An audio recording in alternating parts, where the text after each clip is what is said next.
Let's now have a look at some examples of doing regressions in R. And a regression is basically a way to explore whether there's a relationship between variables. So we've got a y variable, which is the key thing that we're studying, which is called the dependent variable, but I'll just generally call it the y variable. And we've got a series of variables that we think explains that y variable. So we call those independent variables or explanatory variables. I'll call them x variables. Okay, now in the first example, we're just going to use one x variable just to keep it as simple as possible. And it's a pretty simple data set, this one. So this one is looking at the relationship between the life, how long a tire lasts, and what the price of that tire is. So we can have a look at this data. The sample size is pretty small because it's just a simple teaching example. Generally, I wouldn't do regressions on data sets where you just got 10 pieces of data. Usually, you want your degrees of freedom to be 20 or more. Even better would be 30 or more. So this is just a simple teaching example with a small data set just to get you going. But generally, you want a decent sample size here. So notice we've got two variables here. Brand is not one of our variables. Brand is just an identifier, so 1 to 10. We're not going to be using that. It's just a way to identify each tire. You could have names in there as well, obviously, but we're not going to use it. The key relationship that we're looking for is the relationship between the how long a tire lasts in terms of months and the price of that tire before it wears out. So perhaps this is some kind of consumer testing that's going on. Okay, so one of the first things to do is to declare variables. Now you can just call these variables directly, but I prefer to store them under y for the y variable, for the dependent variable, and usually you've got more than one x variable, so I call them x1, x2, x3, x4. In this case, we've just got one x variable, so we'll just call it x1. So it just makes it a little bit easier to handle. Now, before you do a regression, it's usually a good idea to just visualize the relationship, and the way to do that is with a scatter plot. So let's do a scatter plot there. It's just the plot command. Now, the way this works, you put the x variable first, comma, and then the y variable.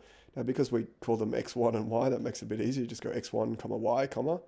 And then I've just got, well, label the x-axis as tread life, label the y-axis as price, and away you go, and we'll sort of plot that. So there you go, you've got the plot.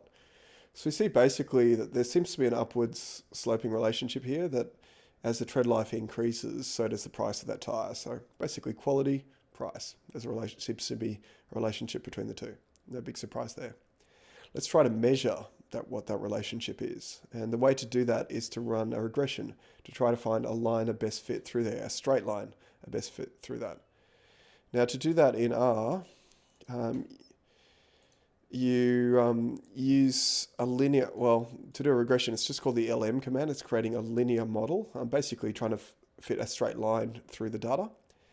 And what we've got here is we just put Y and then you use the tilde key, the tilde symbol here. Now tilde is the button on my keyboard. It's right next to the number 1. So it's just to the left of number 1. You go shift and that button next to the number 1. So it's a squiggly line. It's called the tilde. Okay, so Y tilde x1. Okay, so that's declaring that, well, that's our Y variable, our dependent variable. That's our explanatory variable there. And it's storing it. I'm just about to cough, sorry.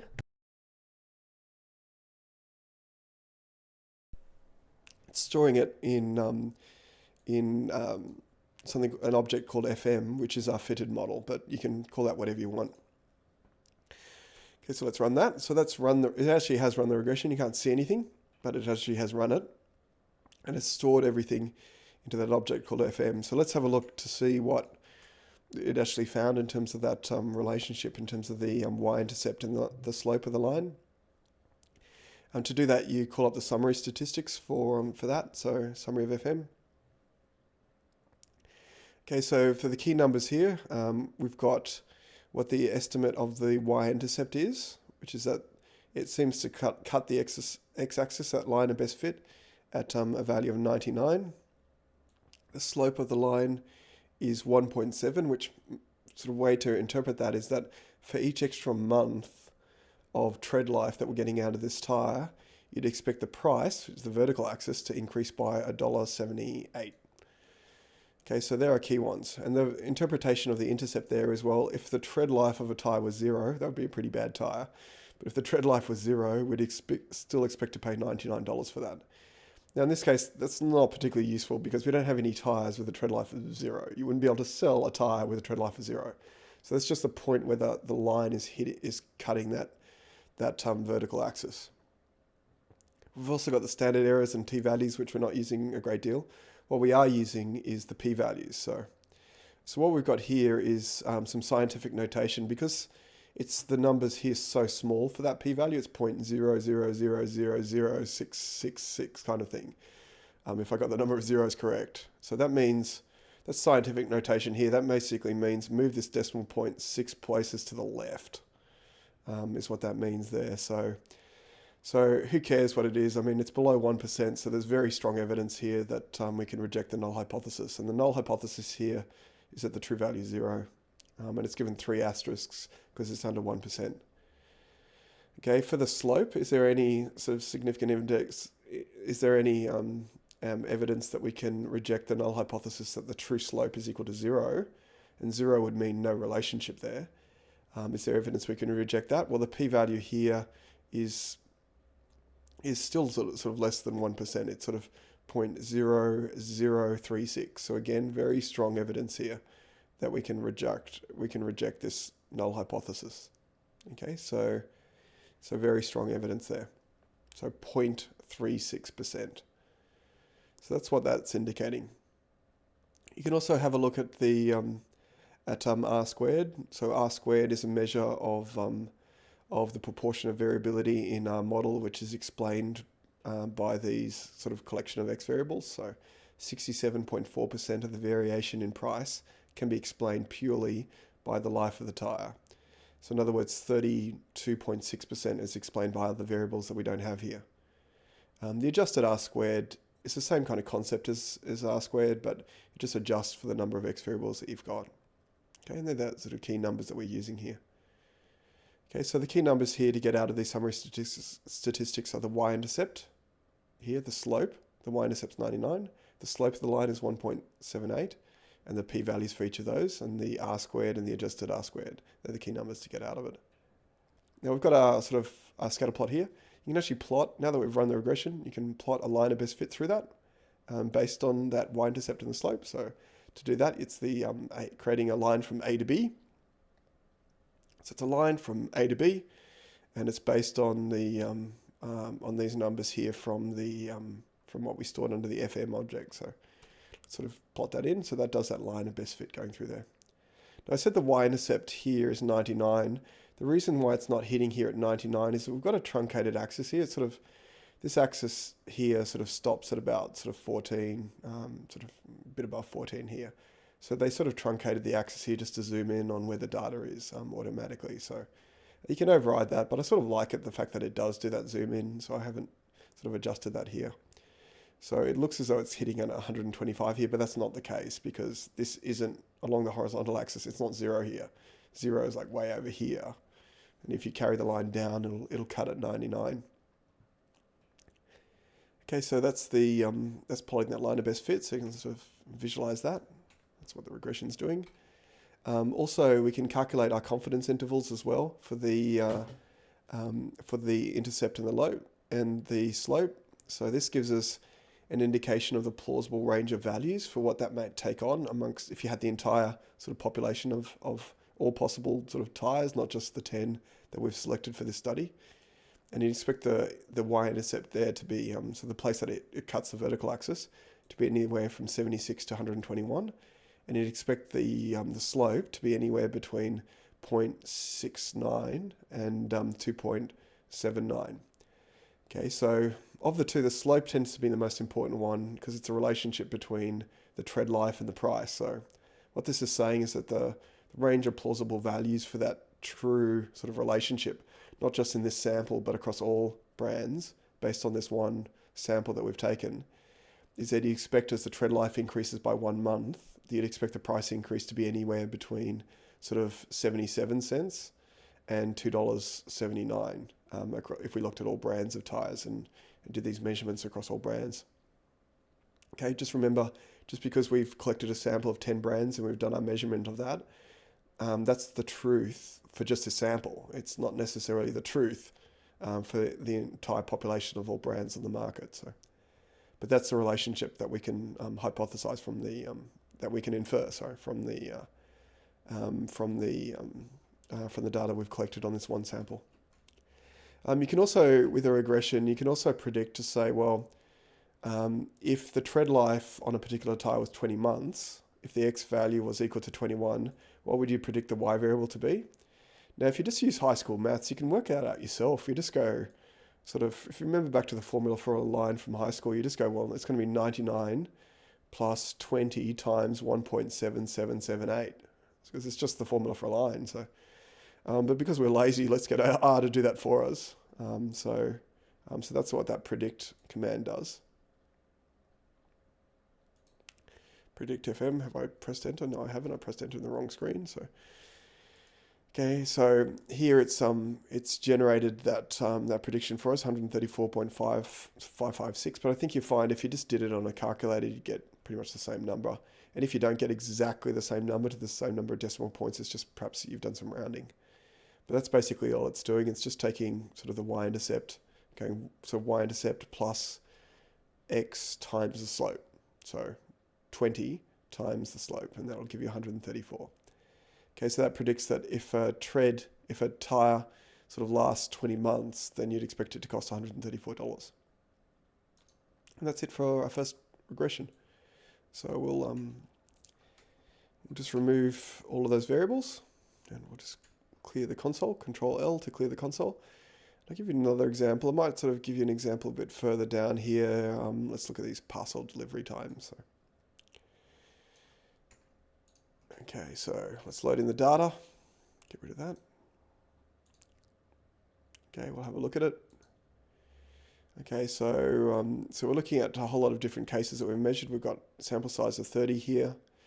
We've got sorts per hour, and we've got the an indication of the number of lines that we're running, the number of sorters who are on it, and the number of truck drivers. So some kind of mail center, distribution center. We're looking at the number of sorting that they did, and we're looking at the relationship between the number of lines that was in the sorting layout, the number of people who are sorting, and the number of truck drivers that were involved there too. So we're looking for a relationship. I'll just get rid of these other ones here. Okay, first, we've had a view of it already. The next thing is, because I don't like sort of dealing with all of those different variables, I'll declare sort of a Y, an X1, X2, and X3 objects. So that gets those. So it stores them under objects which are a little bit more user-friendly to use. And let's have a look at those relationships between Y and each of our X variables. It's always a good idea to have a quick look at that. So Y versus our first one. So you can see that there seems to be an upward sloping relationship. The number of lines that you have for sorting mail, funny enough, means you can sort more mail. So there seems to be an upward sloping relationship there. Let's have a look at this one here. So plot the X2, which is our number of sorters, against the amount of mail sorted. And again, we can see an upwards sloping relationship. If we have more people sorting, we're able to sort more mail. Funny, big surprise. Let's see in truck drivers whether that's there's a relationship there, and yeah, there seems to be an upward sloping relationship here. So just based on that, there seems to be, like we can infer, there seems to be an upward sloping relationship. That's what we'd expect in the regression, a positive slope. And there seems to be some kind of relationship here, so we'd expect it to be statistically significant for there to be a low p-value. Okay, so let's do a multiple regression where we've got multiple X variables. And the way to do that is, again, we'll just sort of do a linear model, because a regression does a straight line relationships. So it's a linear model. Y, which is going to be parcel data frame and the sorts per hour variable within that. So you put that to the left, and then you do a tilde. It's sort of like an equal sign in here, but don't use equals because it won't work. So use a tilde sign there, but it's representing equals. And then you just lay out the formula. It's sort of x1 plus x2 plus x3. So there are three different x variables that we're using.